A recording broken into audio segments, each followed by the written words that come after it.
What's up, golf fans, and welcome to Under Par, presented by the Fantasy Boutique. My name is Scott, and I'm one of the PGA analysts with Fantasy Boutique, along with my good buddy Josh, Don't Squat With Your Spurs, on Tannery. Give myself a follow on Twitter at Boutique PGA, as well as Fantasy Boutique at DFS Boutique. Let's going to start off with discussion of last week's event, the Genesis Open. It was pretty much the Bubba Watson show from start to finish. If you watched the show last week, I gave some of my core plays. As I discussed, my core plays last week were Alex Noren, finished T16, Kevin Chappell, T20, and Brandon Grace at T37, all made the cut. Brandon Grace was a little bit of a letdown, just couldn't string together 4 solid rounds. My other core play was Ali Schneider-Jans, who was a huge disappointment and missed the cut by 1 shot at 3 over. And we had plenty of chances to make some makeable birdie putts both days to get to the cut line, but was unable to. He also had a couple 3 putts, that could have put him into the weekend, but ultimately that didn't happen. My value plays were pretty much hit or miss. Brian Gay, one of the value plays, started off hot, was near the top of the leaderboard for the first 9 holes or so on Thursday, and then proceeded to pretty much fall off a cliff, missed the cut at 7 over. Jason Kokrak reeled off a top 20 finish, and Sam Saunders was probably the best play of the week. He was near the top going into the weekend at -6. Proceeded to shoot over par both Saturday and Sunday and finished T26 at 2 under. Overall, I took a small loss on FanDuel. I pretty much had some cash game plays that didn't make the weekend, one of them being Mark Leishman. I think I had 3 total cash games lineups that I sent out. Two of the 3 went 5 for 6, and the one lineup that I did have 6 for 6 cashed. So it salvaged pretty much total loss for the weekend. On DraftKings, I cashed with both of my cash lines. One of them was 6 for 6. The other one was 5 for 6 and still cashed. I then proceeded to place 4th in the weekend divot $1 single entry GPP for cash wins of $50. So I turned $1 into $50, which is a pretty good rate of return. That lineup scored 246.5 points. The lineup was Rory McIlroy, Tony Finau, Phil Mickelson, Cam Smith, Scott Stallings, and the winner, Bubba Watson. On to this week, we head down to Florida for the Honda Classic. It's played at the TPC National Course in Palm Beach Gardens, Florida. Like I said, we're down in Florida. We are done with the West Coast and California portion of the season. So this event and then the subsequent 2 following events will be in Florida, and then we have 2 events in Texas, which lead up to the Masters the first week of April. TPC National is a par 70 golf course with a length of 7,140 yards. The fairways are hard to hit, and that's partly due to the redesign by Jack Nicklaus. I think there was one in the mid-'90s and then another one a couple years ago. And basically what's happening is the further you get away from the tees, the narrower the fairways become. If you do miss the fairways, the rough is really thick. You add in 100-plus bunkers throughout the course, and then there's 13 holes with potential water hazards. If you do find the fairway, you'll have a shot at average-size Bermuda greens. With it being narrower fairways, a lot of the golfers are going to tend to leave the drivers in the bag. So you're going to see a lot of approach shots that are going to be long iron, so anywhere from 150 to 175, 175 plus yards. Key stats I'm looking for this week are par 4 scoring, birdie or better percentage, bogey avoidance, and scrambling, just because of the amount of bunkers and potential for water hazards. Of course, I like some strokes gained statistics, tee to green, putting off the tee. The course has two par fives, one on the front, one on the back, which are very much scoreable. After that, there's only 5 of the remaining 16 holes that scored under par last year. The meat of the course is actually 2 3-hole stretches, one on the front, holes 5, 6, and 7, and then what you'll probably hear a lot of this weekend is what's referred to as the bear trap, which is holes 15, 16, and 17. Now, both of those stretch of 3 holes are both par 3, par 4, par 3 setups. And basically what's going to happen is those holes are going to chew you up, spit you out, and whichever golfer is able to, get through them is going to be in contention for the weekend. Average scores have tended to be in the 6 to 10 under range with the potential to get to 12, 13 under. Just depends on, a myriad of factors, one being the weather. The cut line is usually averaged about plus 1 over par. Like I said, with the weather, it could be plus 3, plus 4, So as for the weather, Thursday, Friday looks like sunny conditions, but we have a little bit of wind, which is what this course is pretty much known for. So both days look for winds in the anywhere between 10 and 20 miles an hour. Saturday, I think there's a potential for a little bit of rain. So with that in mind, play, Wednesday night, check the hourly forecast. There might be a chance that the AM PM wave or the PM AM wave might have a little bit better conditions as far as the wind. So it's possible that, or it's probably a good idea that if the wind is going to be a factor, to take your core group of players or your player pool and stack tee times, just so that you can get an advantage, because as is shown with previous years, there's been years where the AM PM wave or vice versa, a large majority of those players have made the cut, whereas the other end of the tee stack has had trouble. With that, we're going to get into the picks for this week. What I've done is I'm going to go what I'm going to refer to as a 4x4. 4 golfers that are in my core group, along with some others, and then 4 value or punt sleeper picks, however you want to look at them. So the first golfer is Sergio Garcia. As you can see, he's 11,900 on FanDuel, 10,500 on DraftKings. Odds to win the tournament at 18 to 1. This is actually Sergio's first appearance on the PGA Tour this year. He's been playing a lot of golf on the European event or the European Tour. He's got a win at Abu Dhabi a little over a month ago, and he has 4 top 25 finishes in his last 5 events, dating back to the end of 2017. He's got really good course history, 2 top 10s and 3 top 15 finishes in his last 4 times he's teed it up at the Honda Classic. So I like for Sergio to pretty much come right over, make an instant impact. Great cash game play.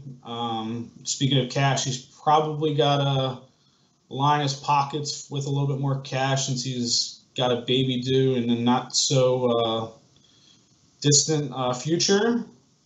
The next golfer is Brian Harman. He is 10,500 on FanDuel. A bargain price of 8,900 on DraftKings. Odds to win the tournament at 40 to 1. So when you think of Brian Harman, you think of 2 things. You think of really strong putting, and you think of strong iron play, which is what 2 of the aspects of this course lends himself to. Harman's mixed in 2 top 15 starts, along with 2 okay performances, and then 2 missed cuts in his last 6 appearances here at the Honda Classic. So he's, kind of hit or miss. He was actually really good this year up until the Farmers Insurance Open. He had top 25 finishes in all 6 events prior to that, and then he proceeded to miss the cut. So if people are looking at just his last appearance on tour, the missed cut, they might be a little off of him.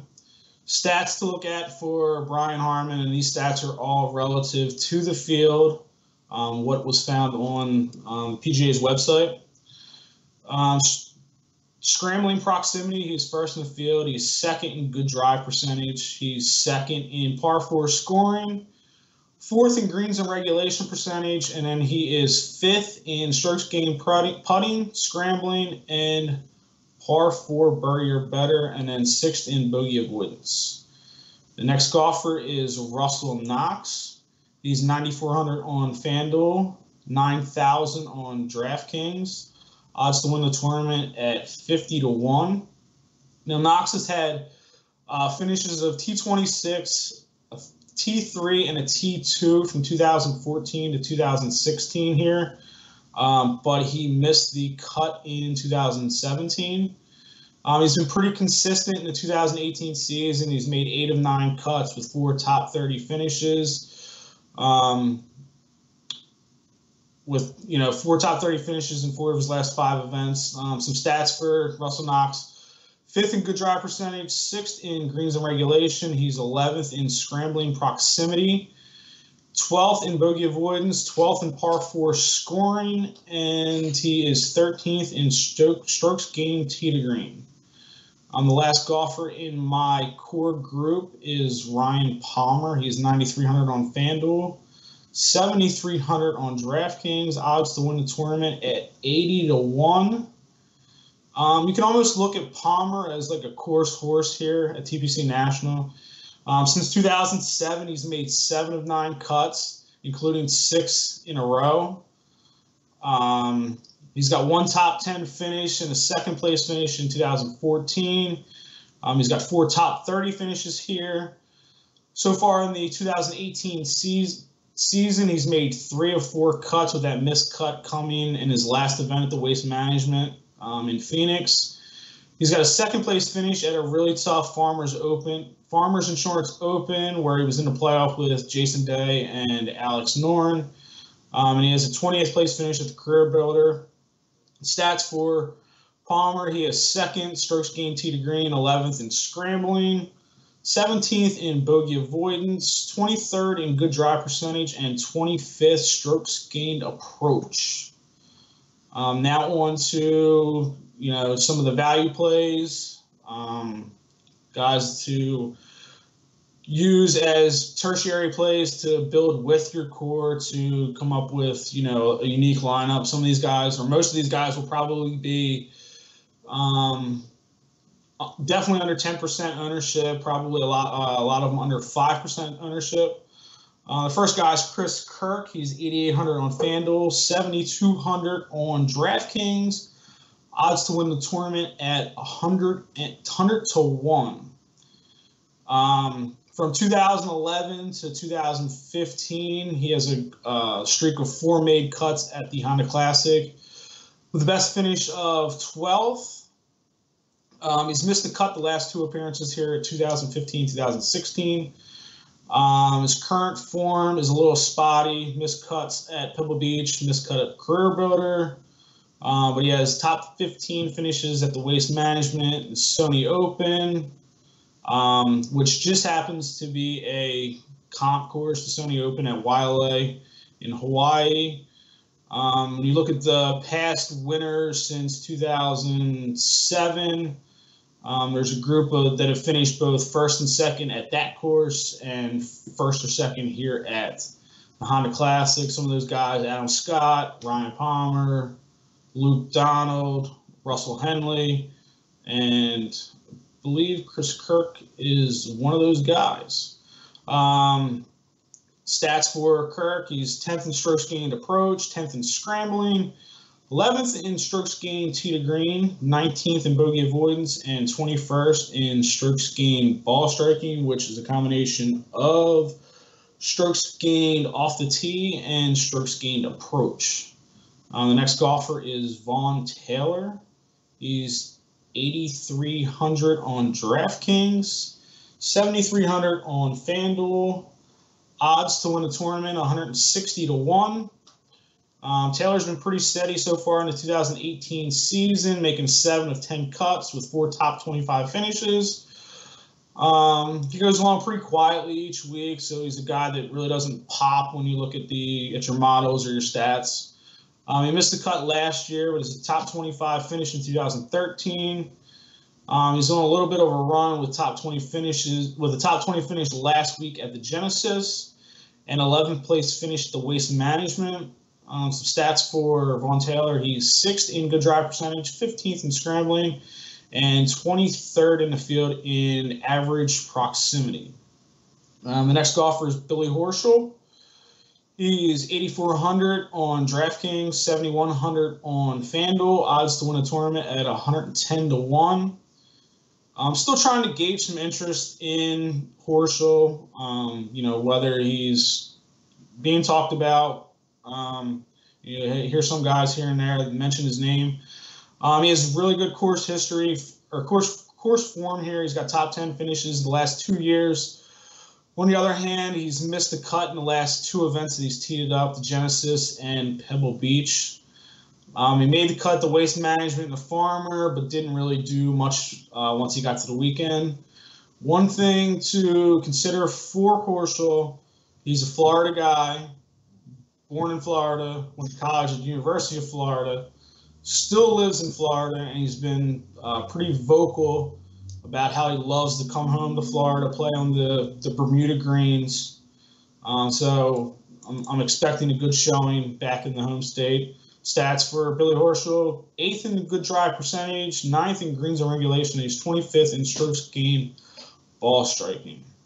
The last guy, it's probably the deepest I'm going to go on the both sites. Sean OHair, he's 8,300 on FanDuel, almost minimum price at 6,800 on DraftKings. Odds to win the tournament at 200 to 1. Sean OHair has shown in the past that he kind of has a soft spot for this course. Since 2011, he's got 7 appearances, 6 made cuts, and 5 of those 6 made cuts has resulted in top 25 finishes. He's made the cut in the last 4 events that he's teed it up: the Career Builder, Farmers Insurance, AT&T Pebble Beach, and the Genesis, but no finish higher than 50th. So just making the cut at 6.8K with the potential of a top 25 finish here in the past, like he's shown, he has the potential to shatter the value, especially on DraftKings. Stats for Sean OHair: 17th in scrambling proximity, 18th in scrambling. And that is all for my plays. Once again, core plays: Sergio Garcia, Brian Harman, Russell Knox, Ryan Palmer. Value targets: Chris Kirk, Vaughn Taylor, Billy Horschel, Sean OHair. And at the Fantasy Boutique, we make your fantasy game unique and tailor your game like a winner. For 50 cents a day, $15 a month, you get access to our Slack group, projections, weekly stats, player pools, write-ups. You also get in-depth access to other daily fantasy sports: NASCAR, MMA, NBA, NHL, MLB, NFL. Give us a follow on Twitter, DFS Boutique. Give myself a follow, Boutique PGA. And with that, hoping to make it a good week, make it a profitable week for not just you guys, but for all our Fantasy Boutique members. And we will see you next week.